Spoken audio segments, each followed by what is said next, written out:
Hey everybody, Zach again, newtutorial.com, coming in, making a video for you today. So I want to talk about this. This is a topic that someone will deem you a heretic whether you go yes or no on this topic. I mean, if they believe one way and you go the other way, you're automatically a heretic. And so I don't think I've ever done a video on this. I know I've done video on the scriptures we're going to go over, but I've never done a video on once saved, always saved, or can you lose your salvation?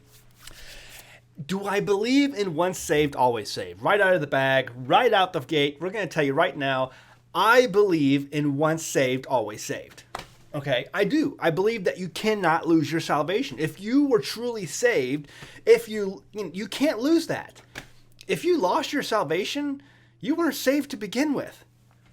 You weren't saved. And we're going to go to the scriptures and I'm going to show you exactly where I'm coming from on this. And I know some people may disagree with me right out of the box, but let me make my case. Let me make my case to you that of once saved, always saved, that you can't lose your salvation. And I'm going to show you exactly where Yeshua, spells this out. It goes right back to the parable of the sower. And we're going to tie a couple of other Old Testament verses in with it. The parable of the sower. You see, this, when my wife, for homeschool, when we're teaching our children, when we started teaching our children scripture memory, the very first thing we made them memorize was the parable of the sower. It's so important. In fact, Yeshua says it's so important. He says, because he gives the parable, and then the disciples have a hard time understanding it. Mark chapter 4. And he says, did you not understand this parable? How then will you understand all parables? See, this is the key to understanding all of the other parables. So that's why it's so important. If you can't get this, none of the other parables are going to make sense.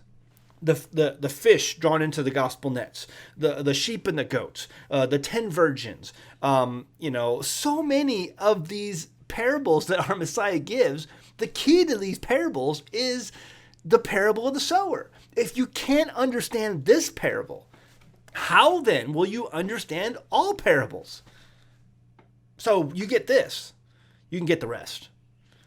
Okay.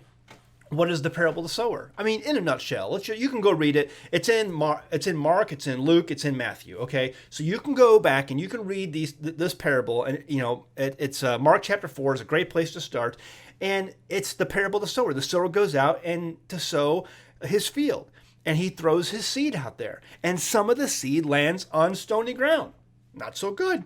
Some of the seed lands amongst thorns and thistles.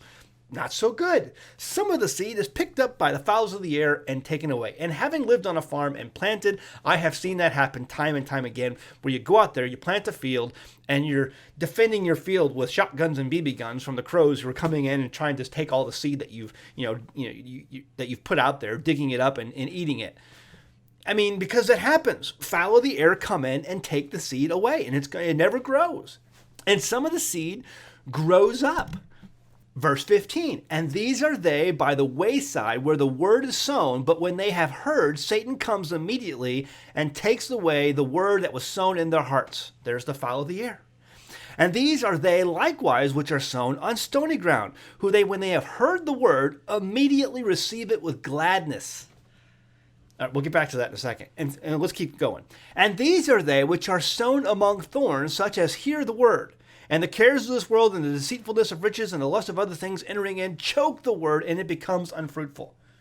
So understand the parable of the sower. He throws out seed. Only some of it lands on good ground.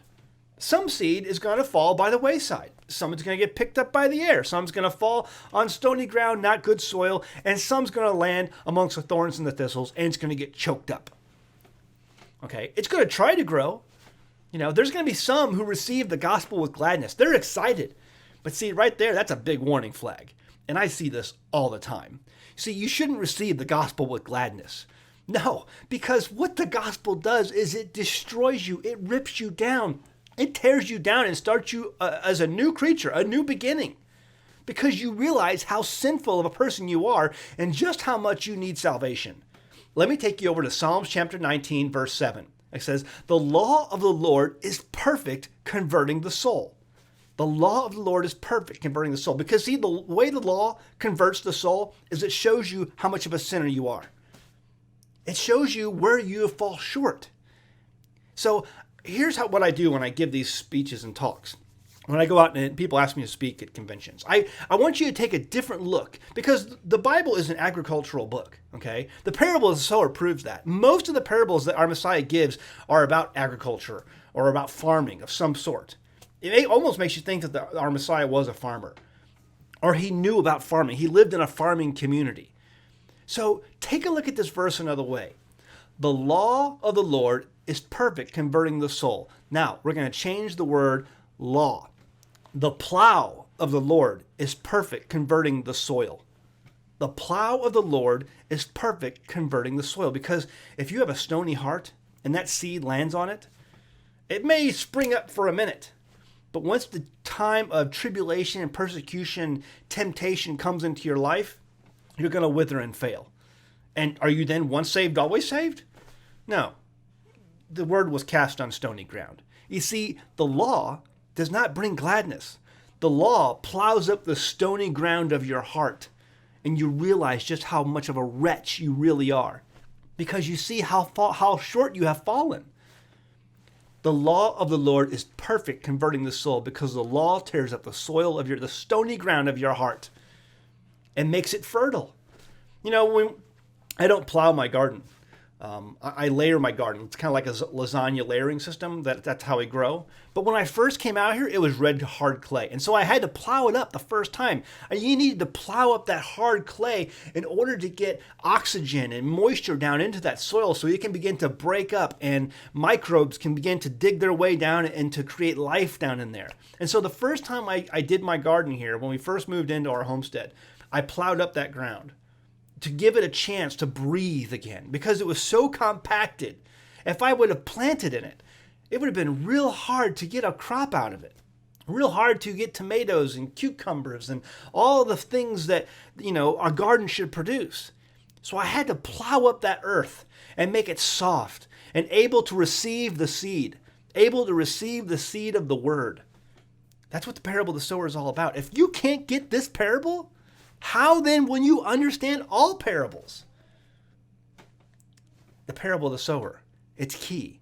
It says our Messiah was preaching the gospel early on in his ministry. Was he teaching the death, burial, and resurrection of himself? No, he was teaching that you're a wretched human being. You have fallen short of the glory of God, but you can come back. Anyone can. You just have to repent. Okay? Know that the Torah is perfect. It converts the soul by showing you how you've fallen short. That's the gospel. It's always been the gospel. Going back to what is, once saved, always saved. Can you lose your salvation? No. Because if you were really saved, if that seed landed on good soil, it will grow. It will take root. The roots will reach deep. And the temptation, the sunlight, that comes and bears on that plant will help it to grow. The temptation, tribulation, and persecution that comes with life, it will cause that plant to grow. I often tell people, especially new people who are absolutely new to the walk, if you never, anyone really is, to the true gospel, go back and go to livingwaters.com. There is an audio at the very bottom of that website page, livingwaters.com, and it's called True and False Conversion. I think it's very important to get that basic foundation. When you take into account the importance of the parable of the sower, where has that seed landed? Is it going to land on stony ground? Is your heart stony ground? Is it amongst weeds and thistles? Is it going to get choked out?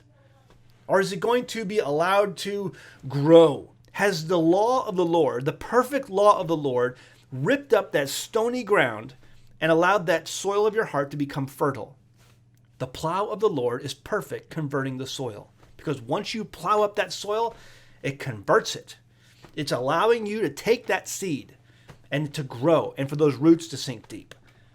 It's amazing when you look at it that way. Do I believe in once saved, always saved? Yes. If the seed has landed where it will grow, it will grow.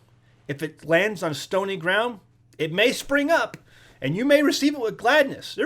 Trust me, folks, there's a lot of people who come into this whole gospel thing and they try it on like they would try on a coat at Walgreens or Walmart or whatever. I'll try this for a little bit. I've tried everything else in life and it seems to disappoint me, but I'll try this for a while and see how it works out. Well, that's seed that's landed amongst thorns and thistles, and when they begin to grow up and they see all the thorns and thistles around them, they will get choked out. Did they lose their salvation? Nope. They never had it to begin with. Never had it. Because the seed did not land on plowed up ground. Didn't. Or a bird came and took it away. Satan came and took it away. I see that all the time too. That's once saved, always saved. Yes, I believe in once saved, always saved. If the seed lands on fertile soil, it will grow. And it will bring fruit. Some 30, some 60, and some 100. All right, we'll leave it at that. Go home, read your Bible. Thanks.